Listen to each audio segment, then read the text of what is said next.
ఏలూరు జిల్లా ముంపు ప్రాంతాల్లో కలెక్టర్ వెట్టి సెల్వి పర్యటించారు. జోరు వారిని లెక్క చేయకుండా ప్రజల వద్దకు వెళ్లి సమస్యలు తెలుసుకున్నారు.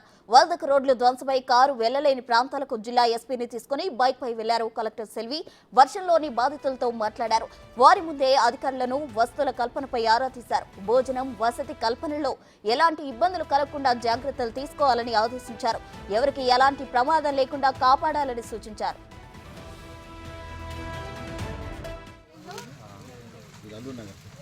ఏదంటే చెప్పండి అమ్మా, మన కలెక్టర్ గారు వచ్చారు, మిమ్మల్ని కలడానికే వచ్చారు.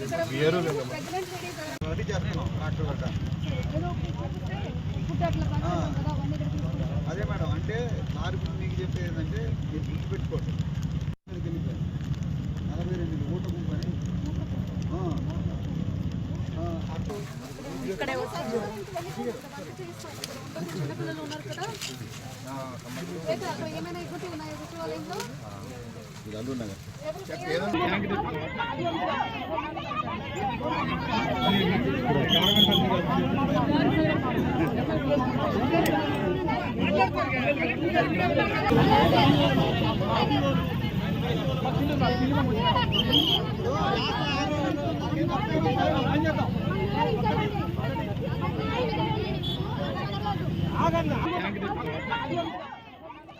జిల్లా వ్యాప్తంగా కురుస్తున్న వర్షాలపై మరింత సమాచారం మా ప్రతినిధి సాగర్ అందిస్తారు. ఎడతెరిపి లేకుండా కురుస్తున్న వర్షాలకు కొండవాగులు పొంగి ప్రవహిస్తున్నాయి. ఏలూరు జిల్లా వ్యాప్తంగా కూడా లోతట్టు ప్రాంతాలన్నీ కూడా పూర్తిగా జలమయమైన పరిస్థితి కనబడుతుంది.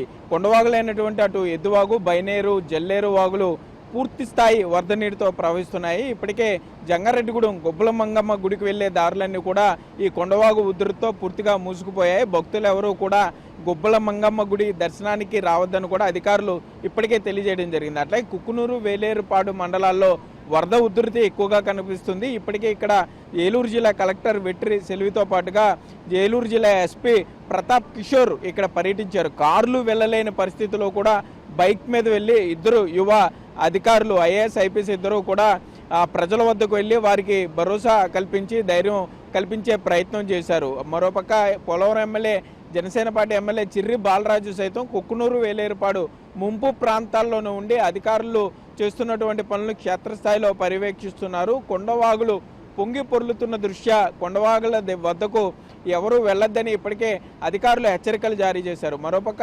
జంగారెడ్డిగూడెం కరాటం కృష్ణమూర్తి కాలువ పొంగి ప్రవహిస్తుంది. దానికి సంబంధించిన 4 గేట్లను కూడా పైకెత్తి దిగువకు నీటిని విడుదల చేస్తున్నారు. దీంతో ఆ దగ్గరలో ఉన్న పంట పొలాలన్నీ కూడా పూర్తిగా నీట మునిగిన పరిస్థితి ఉన్నాయి. నిడదవోలు నియోజకవర్గంలో చేపల వేటకు వెళ్లి తీరుగుడుం గ్రామానికి చెందిన వెంకటేష్ అనే వ్యక్తి అదే చేపల వల చుట్టుకుని ప్రమాదవశాత్తు ఎర్రకాలువ జలాశయంలో పడి మృతి చెందడం జరిగింది. దీంతో పోలీసులు చాలా స్ట్రిక్ట్ ఆంక్షలే పెట్టారని చెప్పుకోవచ్చు. ఎక్కడికక్కడ ఎక్కడైతే కొండవాగులు ప్రవహిస్తున్నాయో అక్కడ పోలీస్ పికెట్లు కూడా ఏర్పాటు చేశారు. తమ్మిలేరు కూడా పూర్తి స్థాయి వరద నీటితో ప్రవహిస్తుంది. ప్రస్తుతం మనం ఏలూరులోని తమ్మిలేరు కాలువ వద్ద ఉన్నాం. ఇక్కడ ఉన్నటువంటి తూర్పు లాకుల వద్ద ఉన్నటువంటి 12 గేట్లను కూడా పైకి ఎత్తి నీటిని కిందకు విడుదల చేస్తున్నారు. ఇదంతా కూడా ఎగువన కురుస్తున్న భారీ వర్షాల నీరుగా కూడా చెప్తున్నారు. సో ఒక పక్క రైతాంగం పూర్తి స్థాయిలో నష్టపోయిందని మనకైతే సమాచారం అందుతుంది. అటు పశ్చిమ గోదావరి జిల్లా వ్యాప్తంగా ఉన్నటువంటి తమలపాకులకు సంబంధించి కానీ, లంక గ్రామాలు కానీ పూర్తిగా రహదారులు పూర్తిగా రాకపోకలు స్తంభించాయనే చెప్పుకోవచ్చు. మరోపక్క ఇటు ఏలూరు జిల్లా వ్యాప్తంగా కూడా గోదావరి నది పరివాహక తీర ప్రాంతం వెంబడి ఉన్నటువంటి ఆ గోదావరి గట్టుతో పాటుగా అక్కడ అధికారులందరూ కూడా అప్రమత్తంగా ఉన్నారు. ఇప్పటికే కుక్కునూరు, వేలేరుపాడు మండలాల్లో పునరావాస శిబిరాలు ఏర్పాటు చేశారు. అక్కడ పునరావాస శిబిరానికి వచ్చినటువంటి ఈ ఎవరైతే వరద బాధితులు ఉన్నారో వారికి అధికారులు భోజన, మంచినీరు సౌకర్యాలను ఏర్పాటు చేశారని చెప్పుకోవచ్చు.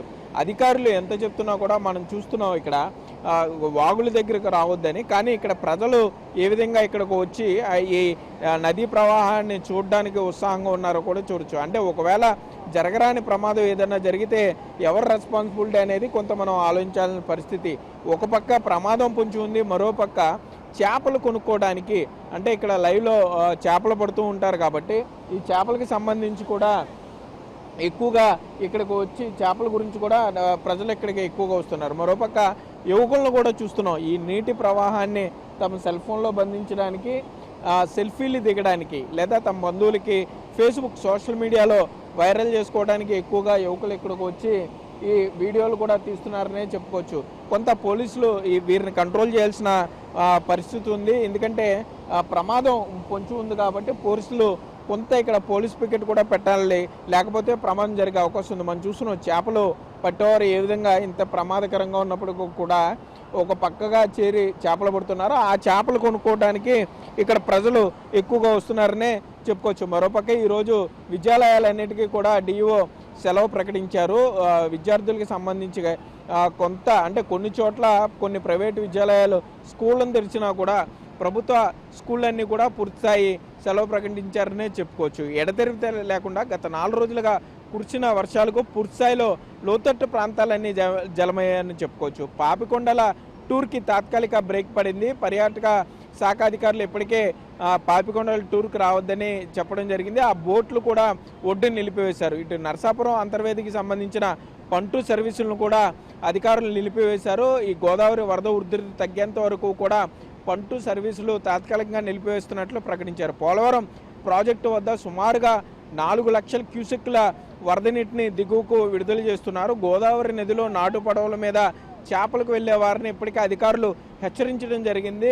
గోదావరి వరద ఉధృతి తగ్గేంత వరకు కూడా చేపల వేట చేయొద్దు అని అధికారులు మత్స్యకారులకు సూచించడం జరిగింది. మరోపక్క లోతట్టు ప్రాంతాల ప్రజలు కానీ వరద ముంపు వలన ఎవరన్నా ఇబ్బందులు పడితే ఇటు ఏలూరు జిల్లా కలెక్టరేట్ అటు పశ్చిమ గోదావరి జిల్లా కలెక్టరేట్లో ఏర్పాటు చేసినటువంటి టోల్ ఫ్రీ నెంబర్లకు డైల్ చేయాలి, వెంటనే మీకు సహాయం అందుతుందని కూడా అధికారులు తెలియజేసే పరిస్థితులు అయితే ఇక్కడ ఉన్నాయి. కెమెరామెన్ భాగ్యరాజ్తో సాగర్, బిగ్ టీవీ.